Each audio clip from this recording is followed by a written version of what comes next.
L'escultura, sobretot, implica activar dos aspectes que són molt importants. Un, quin tipus de memòries fenomenològiques conté la matèria i els materials. I per una altra banda, determinades accions només són possibles en determinats materials i la justa sintonia entre tecné i matèria atorga un resultat.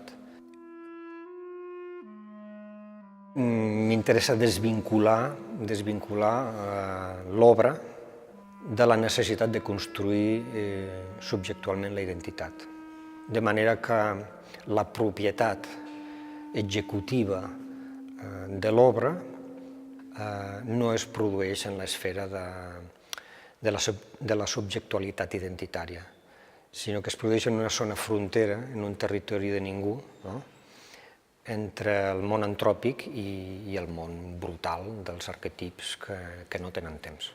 Jo diria que estem construint un jardí dins el jardí d'una manera perpètua.